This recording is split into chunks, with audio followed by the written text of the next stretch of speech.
Bukan apa ya kan? Satu gol Leicester City di pertandingan ini yang dicetak Jamie Vardy. Asisnya totalnya dari siapa? Ya si Vela inilah. Jadi kalau di total ada 9 orang yang berhasil dilewati si Lingard. Biawak, biawak, ngeri kali ya kan?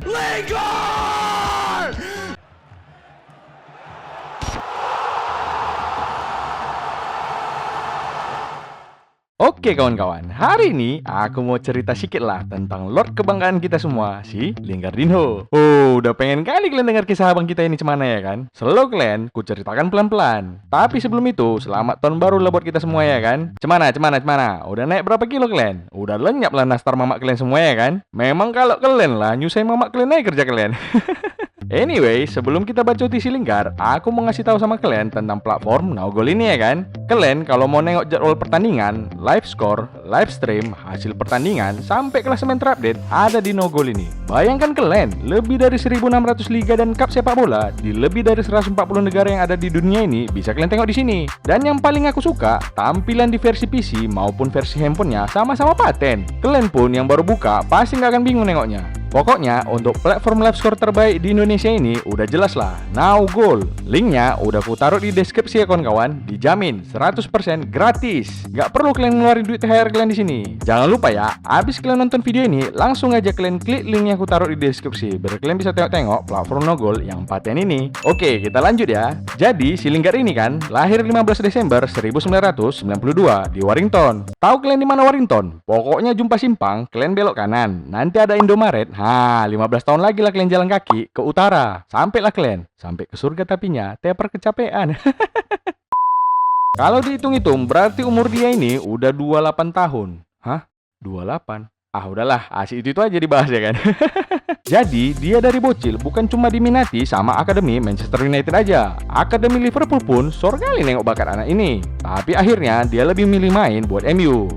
Syukur nggak masuk Liverpool, kata fans Liverpool ya kan. Dari usia belia, udah semangat kali si kecil Lingard kami ini. Bukan bakat jadi pemain aja yang dia punya, jadi pelatih pun udah ada bakatnya. Tengoklah, Ronaldo bisa jago kayak sekarang ini, kalian pikir siapa yang ngajari dia? Ya si Lingard lah. Sebelum si Lingard tembus ke tim utama MU, seringkali lah dia dipinjamkan. Dia pernah ke Leicester City, Birmingham City, Brighton Hove Albion, sama Derby County. Paling patennya, pas debutnya di Birmingham City, tahu kalian, nyetak 4 gol dia. Tengok kalian lah gol-golnya ini nah.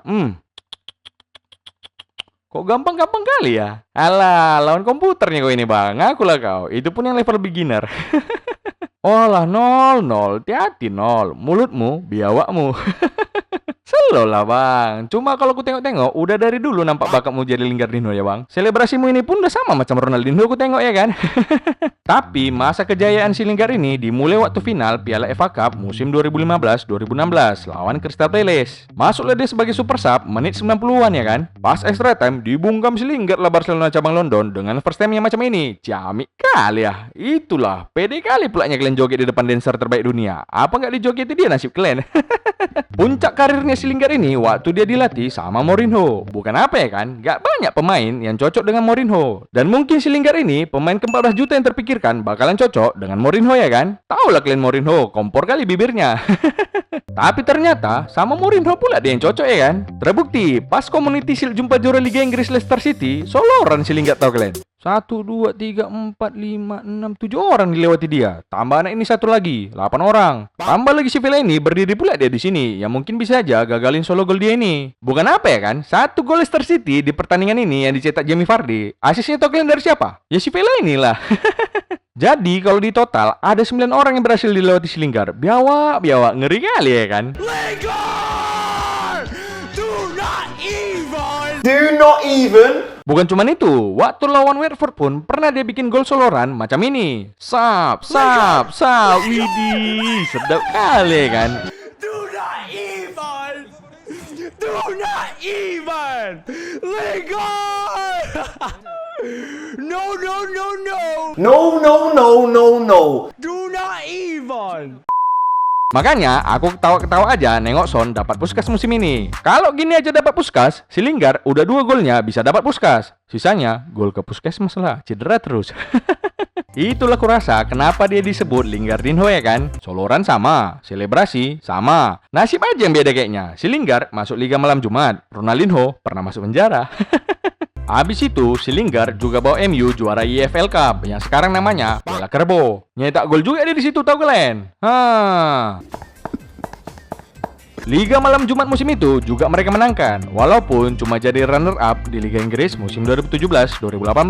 Pokoknya, sepanjang pertengahan tahun 2016 sampai pertengahan 2018, itu emang top levelnya si Lingard inilah. Bahkan, dia masuk skuad Inggris di Piala Dunia 2018. Di Piala Dunia pun, dia ini nyetak gol yang cantik kali lah waktu lawan Panama. Dan Inggris berhasil dikawaninya sampai semifinal Piala Dunia. Itu pun kalahnya di extra time-nya waktu lawan Kroasia. Kalau dia ini nggak jago, mana mungkin masuk skuad Inggris, apalagi Piala Dunia ya kan? Kalian tengoklah, pemain bintang semua. Ada Maguire, Phil Jones, sama tuan muda Ashley Young lagi. Wih, paten kali ya. Kok bisa lah sampai semifinal ya? Heran juga aku. Kalau nggak ada orang ini, udah juara Inggris kurasa. Oke. Sekarang kita masuk ke sisi gelap si Lingard ini ya kan. Agak horor musiknya. Jangan main. Dalah, macam dunia lain pula nanti ya kan. Masa-masa kelam si Lingard ini pas masuk musim 2018-2019. Tiba-tiba aja dia kayak nggak jelas mainnya. Sering salah passing, nerima bola pun nggak bisa, shooting melambung, saking nggak jelasnya. Sampai pernah si Ole teriak, sekali lagi ya Bewa, cabut kau dari lapangan. Macam digas guru BP si Lingard ya kan. Tapi itulah kawan-kawan, ternyata di balik senyum manis abang ini ada beban hidup yang ditutupi dia. Di tahun 2019, dia pernah curhat kalau mamanya sakit, opung cowoknya kanker prostat. Terus, dia juga punya adik yang masih kecil-kecil yang harus diurusnya karena emaknya sakit itu. Kalau bapaknya, aku nggak tahu lah kemana. Jangan kalian pikir aku bapaknya si Lingard. Dan satu hal lagi, dia ini udah punya anak cewek karena bablas kemarin cinta satu malam sama tante-tante anak nge-gym. I like that. Untunglah si Lingard orang Inggris ya kan, bebas-bebas aja kayak gitu. Kalau dia orang Indonesia, udah dilibasi lah sama mamaknya. Kau nikahin gak itu? Bikin malu keluarga aja kau. Aduh, lagi cerita sedih padahal ya kan. Sorry. Tapi ya itu tadi, sedikit banyaknya kalau keluarga terdekat kita sakit, apalagi orang tua kita, pasti mempengaruhi pikiran kita bekerja ya kan. Terus sekarang aku gak tau lah apa memang masih sakit mamak sama opungnya ini. Udah lama kami gak teleponan soalnya. Tapi biarpun gitu, aku cuma berdoa supaya mamak sama opungnya si Lingard ini cepat sembuh lah ya kan. Dan siapapun kalian yang lagi sakit, semoga cepat sembuh. Yang lagi banyak masalah, semoga cepat selesai masalahnya. Yang sehat-sehat aja tapi gak punya duit, kerjalah kalian biawa. Orang malas mana boleh dapat duit, kecuali kalian itu Gareth Bale. Cuma yang buat fansnya gondok nengok si Lingard ini, dia udah cerita susah, tapi pas timnya lagi down, dia masih sanggup bercanda-bercanda, ketawa-ketawa di medsos ya kan. Iya, aku tahu. Mau pemain bola, mau artis, mau siapapun punya hak atas kehidupan pribadinya. Terserah dia lah orang IG-nya sendiri kok. Iya, paham aku. Tapi ketika kau main di klub sebesar MU, MU klub besar nggak sih? Sorry Bang Jago, ampun Bang Jago. Masih besar lah ya. Kalau Arsenal bang, Arsenal. PSSB nggak masuk hitungan lah. Udah sampai mana tadi? Kan jadi lupa aku. Oh iya, tapi kalau kau main di klub sebesar MU, itu kau udah kayak Miss Indonesia. Semua mata tertuju padamu. Absurd kali, Pak.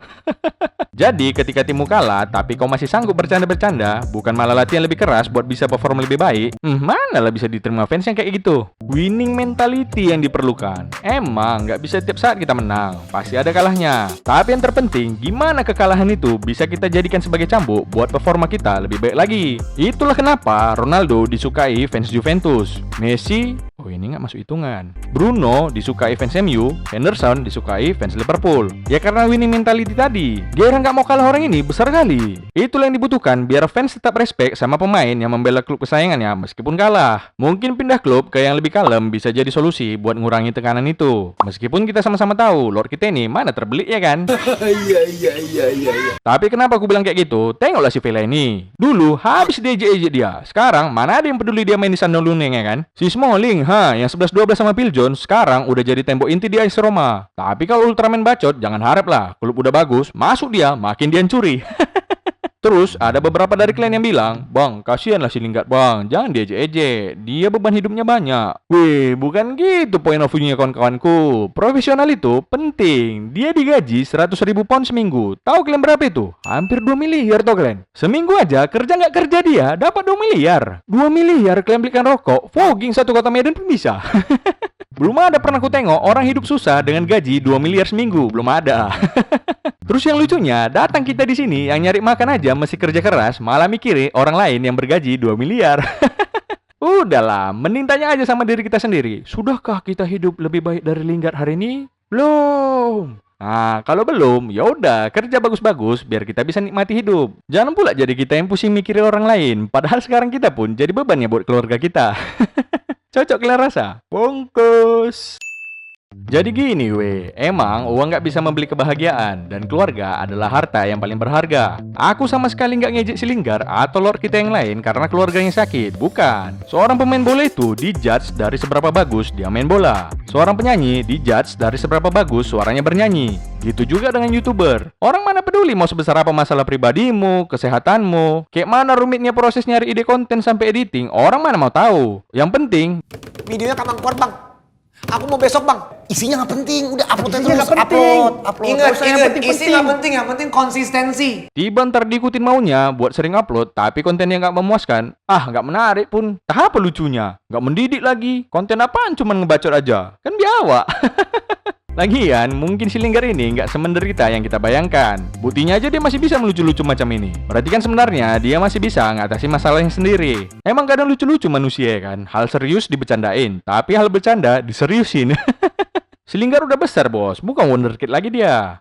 Pernah nggak dia jadi wonderkid? Ah, nggak tau lah. Anak udah satu. Dalam hidup ini harus ada prioritas wak geng. Kita harus sadar kalau kita nggak bisa menyenangkan hati semua orang. Kalau emang keluarga lebih penting, utamakan keluarga. Soalnya si Linggar ini ku tengok-tengok lebih bakat jadi artis daripada main bola. Joget jago, punya brand sendiri, ngapain main bola lagi? Tapi kalau kau emang masih mau main bola, yang serius lah kau bang. Latihan yang keras, bukan joget-joget nggak jelas pas latihan.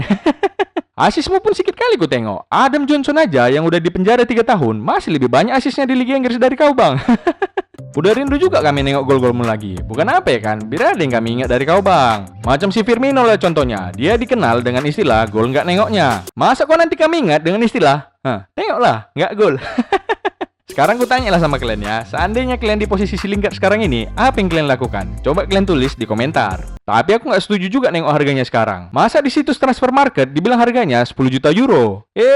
Biawak. Jangankan 10 juta euro, 200 juta euro pun berani aku beli si Linggar buat main di PSMS. Pakai uang monopoli tapinya. Ya udahlah ya kan, gak usah baper-baper kalian di sini. Omongan kedai kopinya semua di sini. Kalau ada kata-kataku yang salah, aku minta maaf ya kan. Ini cuma opini pribadiku. Kalian boleh bebas ngebacot di komen. Harapan aku di tahun yang baru ini, mudah-mudahan corona ini cepat selesai lah. Biar bisa aku nongki sambil minum kopi sama si Linggar di tempat kesenangan dia, bangku cadangan Old Trafford ya kan. Sihi. Udah dulu ya weh, udah tercium aroma mamaku masak rendang. Lapar kali aku. Bye.